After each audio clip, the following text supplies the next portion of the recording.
En este programa, nos introduciremos a las entrañas de la Tierra para conocer la máquina más asombrosa creada por el hombre en busca del origen del universo.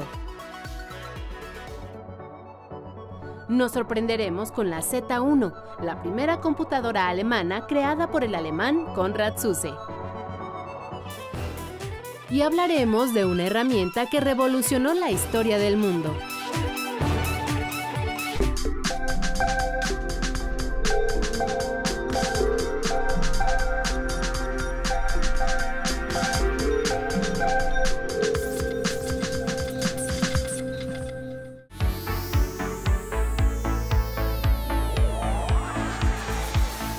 Bienvenidos a Factor Ciencia, yo soy Alejandro García Moreno y en esta ocasión me encuentro en Ocoyoacán, Estado de México.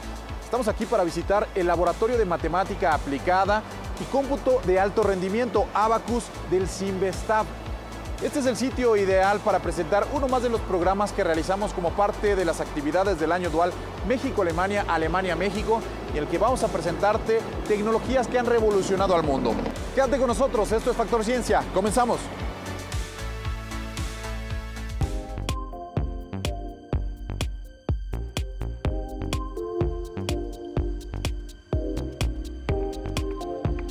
Este centro busca consolidarse como un referente nacional e internacional en cómputo científico de altas prestaciones. Cuenta con la única computadora mexicana que entra dentro del ranking de las 500 supercomputadoras más poderosas de todo el mundo, la Abacus 1. Esta computadora hace referencia a una de las primeras herramientas de cálculo, el ábaco. Antes de comenzar nuestro recorrido, los invito a que vayamos hasta Alemania con el doctor Raúl Rojas González, quien nos va a presentar uno de los grandes proyectos de la ciencia, la computadora Z1.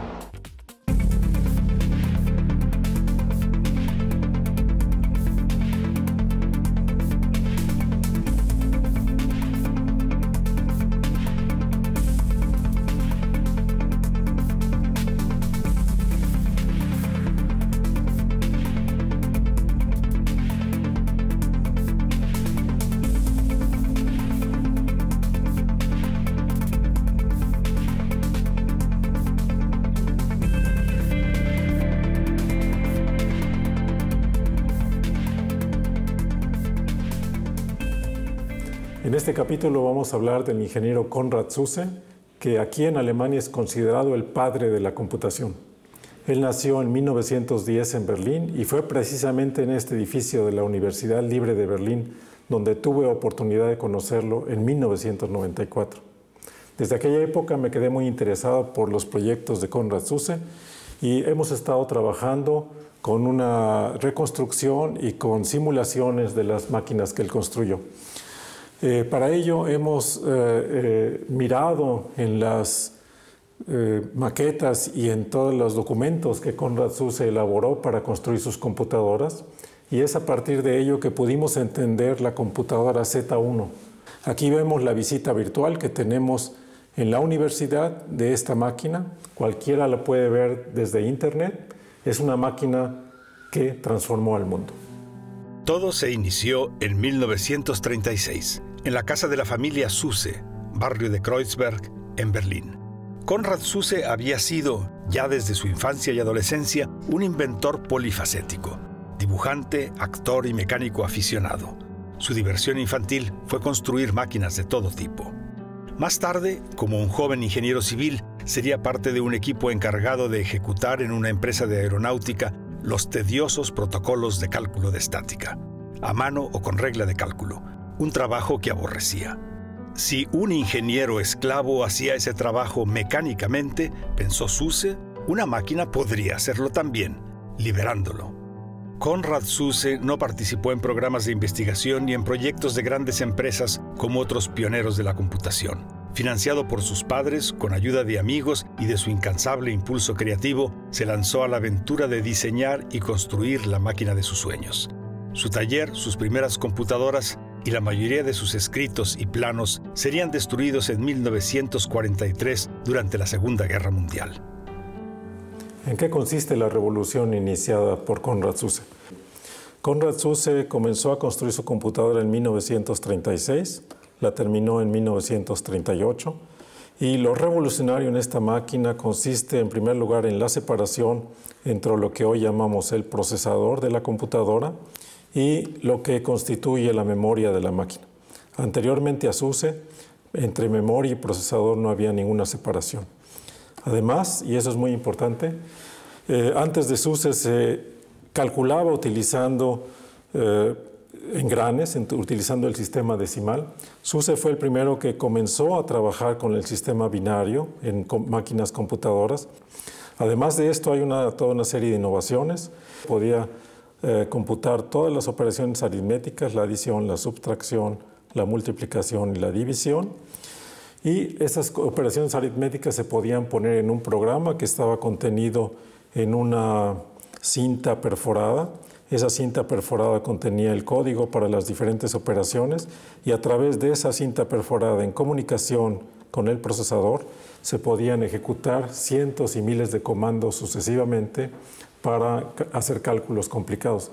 Esa es la esencia de la revolución introducida por Konrad Zuse, la utilización del sistema binario, la separación de procesador y memoria, el tener un programa que podía ser repetido indefinidamente para realizar cálculos que no serían posibles de manera manual.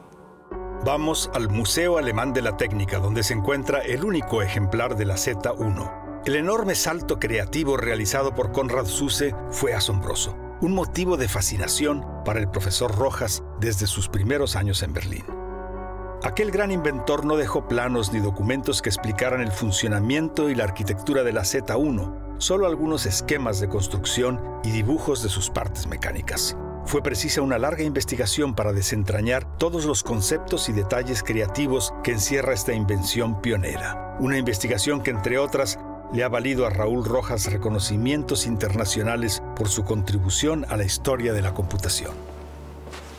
Esta es la reconstrucción de la computadora Z1 de Konrad Zuse. Es una máquina binaria, es decir, utiliza los ceros y unos que utilizamos hoy en día para realizar operaciones con las computadoras. El movimiento de estas pequeñas placas metálicas sigue una sola dirección. El movimiento es un 1, el no movimiento es 0. Y combinando todo lo que llamamos los bits hoy en día, se puede procesar la información. Es la única computadora mecánica construida alguna vez en el mundo. Y además, todo lo que ustedes ven aquí, esta joya de la relojería prácticamente, tiene las componentes que hoy en día tenemos también en computadoras modernas. Tiene una memoria, que es el plano trasero, donde pueden almacenar los números con los que se va a operar para realizar las operaciones aritméticas, y un procesador, que es la parte central de esta máquina, en donde la adición, la subtracción, la multiplicación o la división pueden ser ejecutadas. Esta separación entre memoria y procesador es algo que utilizamos hoy en día en cualquier computadora. Además, la computadora tiene una opción para introducir números dentro de la máquina. Esta es la unidad de entrada, en donde se puede dar un número decimal para que sea procesado. El procesador lo toma, puede ejecutar operaciones aritméticas, puede almacenar los resultados intermedios en la memoria y puede seguir operando. Cuando el resultado está listo, nos lo presenta en esta unidad, que es una especie de display, una especie de señalador de los dígitos de salida que tiene la máquina después de haber procesado la información. Todo tiene que operar en concierto, todo tiene que estar siendo coordinado por la microprogramación de la computadora, y lo vamos a ver a continuación. Lo más importante de una computadora es que sea programable. El programa de la computadora Z1 estaba contenido en una cinta perforada, y cada línea en esta cinta nos indica un comando, una adición, una subtracción, una multiplicación o una división, que se pueden repetir indefinidamente. Para mantener a toda la máquina coordinada, se tiene lo que se llama el ciclo de la máquina, estas manivelas, que al ser activadas de manera sincrónica, pueden mover todos los componentes de la computadora para que produzca sus resultados. El corazón de esta computadora es la unidad de microprogramación, donde cada operación aritmética se descompone en suboperaciones más simples. Finalmente, en esta máquina podemos ver los bits individuales. Aquí podemos ver cómo se mueve una componente de la posición 0 a la posición 1, y al ver tal complejidad es claro que esta máquina nunca pudo operar de manera confiable. Por eso es que Konrad Zuse cambió de tecnología, comenzó a construir computadoras con relés electromecánicos. Konrad Zuse llevó el desarrollo y construcción de computadoras mucho más allá de sus primeras máquinas. Construyó la Z2, la Z3, la primera en trabajar confiablemente, y la Z4, que sería después de la guerra el primer modelo comercial de la historia. En 1943 desarrolló el primer lenguaje de programación de alto nivel jamás concebido, el Plan Calcul. Evolucionando hasta la técnica de transistores, su empresa llegó a vender cientos de computadoras a universidades y empresas de toda Europa, antes de perder la carrera contra las grandes compañías de los Estados Unidos en los años 60. Ya en su vejez, inició la reconstrucción de la Z1 para el Museo Alemán de la Técnica en Berlín, trabajando de memoria, sin planos ni instrucciones.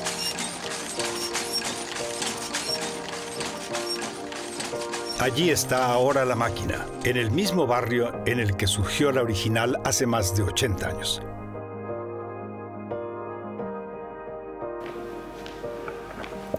Konrad Zuse fue realmente el primero que desarrolló y construyó computadoras en Europa.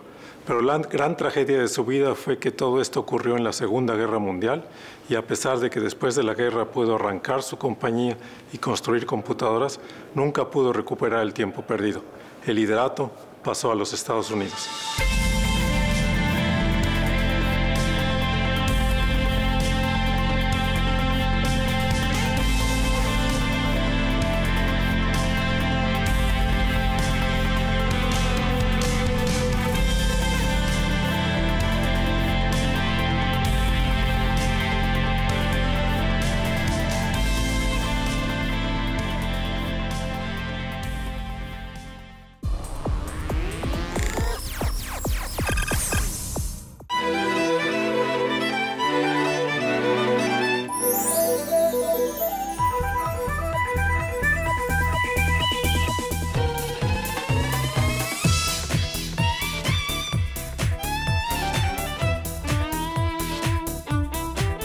Desde el inicio de la computación, las máquinas fueron concebidas para realizar cálculos, tareas complejas, también para almacenar grandes cantidades de información y, lo mejor, disponer de ella en fracciones de segundo.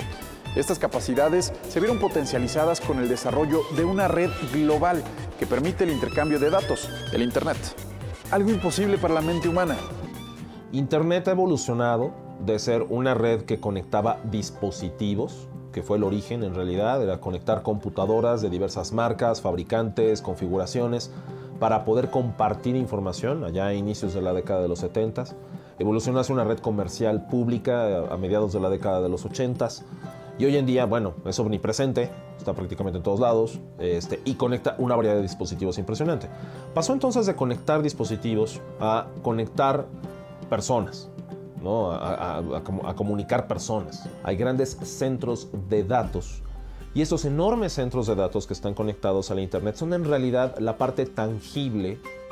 Hay un estimado de cuánta es la información que se tiene actualmente en servidores de Internet, y está rebasando más o menos los cerca de 25-30 exabytes, que traducido en un lenguaje simple, si consideramos que un megabyte es el equivalente a más o menos como un libro de unas 500 páginas de puro texto, un byte es un solo carácter, entonces 1.000.000 de caracteres viene siendo más o menos como un libro de 500 páginas, un gigabyte serían 1.000 libros, un terabyte sería 1.000.000 de esos libros, un petabyte son 1.000 millones de esos libros, un exabyte es 1 billón de esos libros, o sea, 1.000.000 de millones. Estamos inundados de datos, pero no necesariamente de información. Y en efecto, una de las malas prácticas es que tal vez no se ha enseñado a toda la gente cómo utilizar toda esa información de la mejor manera. Y hoy por hoy, el idioma que predomina en Internet en cuanto a la naturaleza del contenido, a cómo está escrito, pues es el inglés. Pero en segundo lugar está el chino, lo cual implica también una especie de transculturización de las naciones, dado que es aún ahora más necesario el tener no solo el dominio de un idioma, y ya ni siquiera de dos, sino tal vez de 3 o 4 idiomas, para localizar toda la información que está disponible sobre un tema determinado. Esta enorme ventaja que tiene el tener acceso a toda la información pueda impactar en el desarrollo social de múltiples áreas y comunidades en el país. Hay mucha gente que busca el teléfono con la mayor cantidad de gigas. Es como una especie de avaricia sobre los bits y los bytes. O sea, entre más gigas tenga, al parecer da una sensación de poder extraña sobre X cosa, pero no significa que se esté mejor informado y que por ende, como ser humano, se esté mejor desarrollado y se esté mejor capacitado para hacer sus actividades de una mucho mejor manera. Son recursos, son herramientas. No alteren nada la esencia de lo que es un ser humano, sino por el contrario, lo que debe de hacer es sustentar que sea un mejor ser humano, pero no convertirlo ni en un esclavo del dispositivo, ni en una moda, ni en una razón para hacer algún tipo de discriminación o de división social.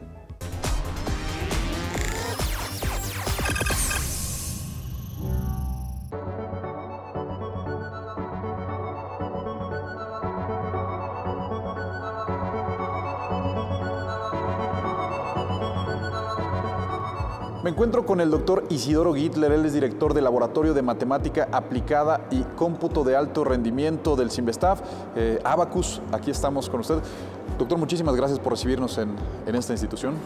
No, al revés, muchísimas gracias que ustedes tengan el interés de estar con nosotros y compartir un poco sobre qué es lo que hacemos aquí y de qué se trata el Laboratorio de Matemática Aplicada y Cómputo de Alto Rendimiento. Pues tenemos aquí una supercomputadora catalogada pues entre las 500 más poderosas de todo el mundo, doctor. Bueno, sí, de hecho tenemos aquí una de las supercomputadoras más poderosas del mundo. Es la más poderosa que tenemos en México y está entre las primeras 5 de Latinoamérica. Es una supercomputadora que tiene arriba de 400 teraflops en capacidad de cómputo. Esto viene a ser equivalente a contar con 25,000 laptops trabajando simultánea y conjuntamente. Al momento llevamos más o menos 86 proyectos desarrollados, varios de ellos de gran impacto. Por ejemplo, aquí se corrió por parte del Departamento de Cómputo del Cinvestav un algoritmo de logaritmo discreto que es el récord mundial en criptografía al día de hoy. Por el otro lado, los otros proyectos pues van cortando de alguna manera transversalmente en todas las disciplinas, desde las ciencias sociales a todas las ciencias exactas, pasando por física, matemática, química, las biológicas, problemas de clima, forestales, petroleros. El hecho de modelar, o sea, usar la matemática para modelar y después poder simular, es un impacto grande, es un nuevo paradigma que estamos encontrando en todo lo que es el desarrollo de la ciencia y la innovación tecnológica. ¿Qué es lo que quiero decir con eso? Que a diferencia de tener que hacer los experimentos y el costo que involucra y el tiempo que involucra, ahora podemos, por estos modelos matemáticos y simulación por computadoras como la de Abacus, realmente hacerlo en la máquina, manejar todo el contorno, todas las variables, entender bien y entonces pasar a una fase experimental donde ya tenemos realmente una visión muy profunda de lo que estamos haciendo. Y aquí se nota en este laboratorio lo que se ha escuchado en muchas pláticas, entrevistas, documentales. La ciencia moderna es interdisciplinaria e interinstitucional.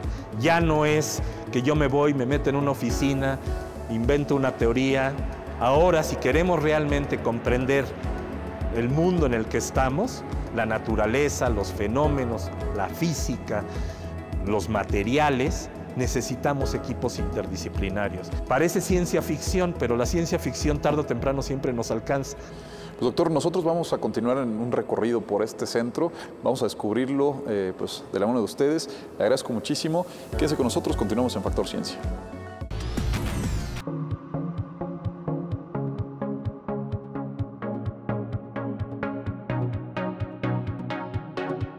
En la frontera entre Suiza y Francia se encuentra la Organización Europea para la Investigación Nuclear, el CERN. En este lugar se construyó el experimento científico más grande de toda la humanidad, el Gran Colisionador de Hadrones.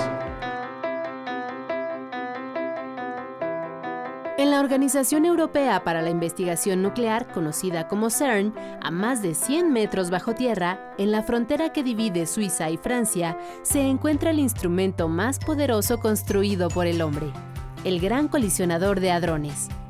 un circuito de 27 kilómetros que acelera casi a la velocidad de la luz partículas más pequeñas que un átomo. 9.300 imanes se encargan de que las partículas giren millones de veces en direcciones opuestas, con la intención de que choquen entre sí, para crear otras partículas que ayuden a descifrar el origen del universo. Al colisionar, liberan energías que duran mucho menos de un segundo. Sofisticados detectores registran los resultados que analizan científicos e ingenieros de más de 36 países.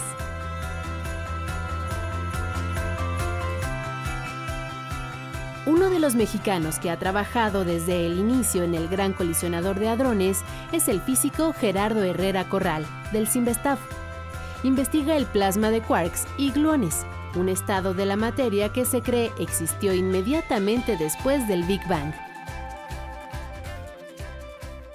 En 1995 México se incorporó a la propuesta del experimento ALICE. Nosotros sabíamos que ese sería el proyecto más importante en la física experimental de altas energías del mundo, y sabíamos que sería el más importante no por 1 o 2 años, sabíamos que ahí iban a estar concentradas las miradas del mundo por 20 o quizá 30 años, así que nos acercamos. ALICE está integrado por 19 detectores. 3 de ellos son de tecnología mexicana, construidos por el CIMBESTAF, la UNAM, la Benemérita Universidad Autónoma de Puebla y la Universidad Autónoma de Sinaloa. Ya para el año 2000, 2001, nosotros teníamos una propuesta del detector. Hicimos la propuesta de 2 dispositivos que fueron aprobadas. Lo diseñamos, lo construimos en México, lo operamos los mexicanos. Y en fechas más recientes, en 2015, se incorporó a la lista de detectores que conforman al experimento ALICE, se incorporó un tercer dispositivo mexicano, que es el detector AD. Actualmente se trabaja en el proyecto de nuevos aceleradores, uno liderado por China y otro por el CERN, el Future Circular Collider. La propuesta que el CERN hace y en la cual nosotros nos hemos involucrado, porque ya formamos parte de la colaboración, pretende llegar a 80 o 100 teraelectronvolts con un anillo que tendrá no 27 kilómetros de perímetro como lo tiene el Gran Colisionador de Hadrones, que ya nos parece gigantesco. Este tendrá 100 kilómetros de perímetro. Es un gigantesco anillo que pasa por debajo del lago Le Mans en Ginebra, que le da la vuelta a la montaña del Salève, y que podría ser entonces el próximo acelerador que empiece a funcionar en 2035. Todo indica que para ese tiempo, México seguirá ahí, en el proyecto internacional más importante de los últimos tiempos.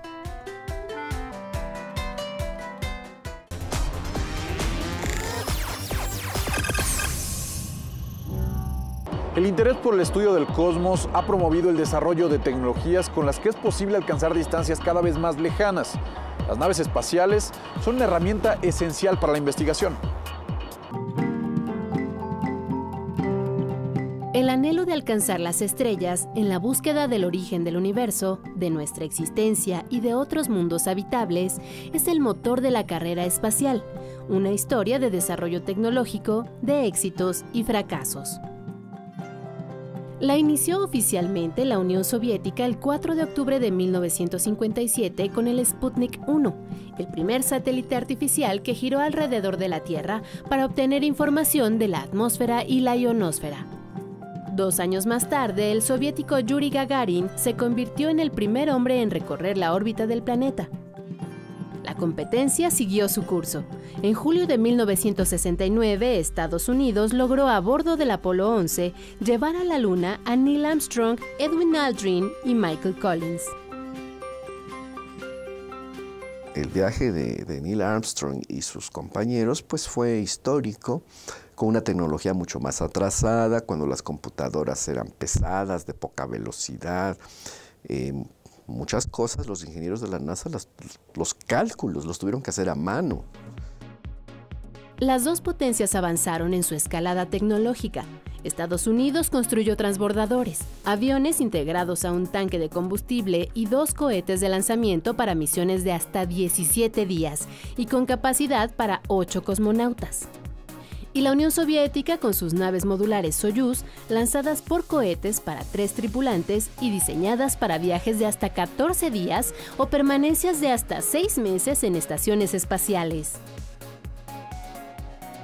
Rusia y Estados Unidos sentaron las bases para la creación de la Estación Espacial Internacional, a 400 kilómetros de la Tierra, donde han trabajado más de 200 astronautas de 16 países.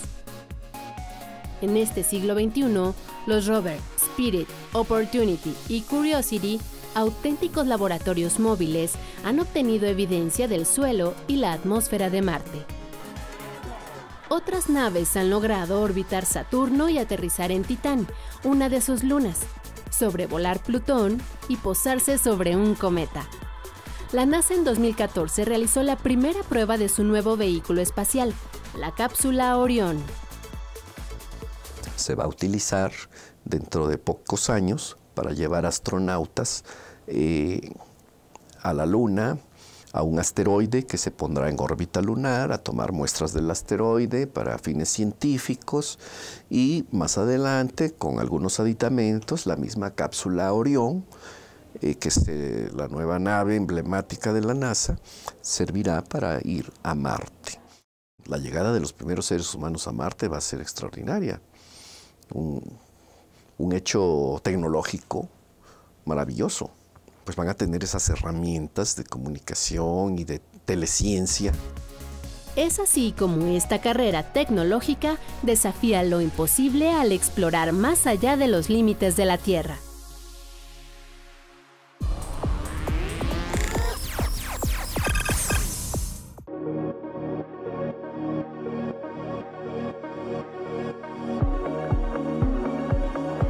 En este programa conocimos la primera computadora desarrollada en Alemania en la década de los 30, sin duda una tecnología pionera para el desarrollo de lo que hoy conocemos como inteligencia artificial.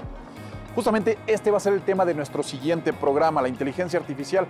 Vamos a conocer uno de los grandes proyectos de la ciencia, los vehículos autónomos, son los coches del futuro. Para esto vamos a viajar al laboratorio del Dr. Raúl Rojas González en la Universidad Libre de Berlín. Nos va a presentar el trabajo que realiza. Yo te recuerdo que puedes seguirnos en Twitter, Facebook, visitar nuestro portal o descargar cualquiera de nuestros programas a través de iTunes.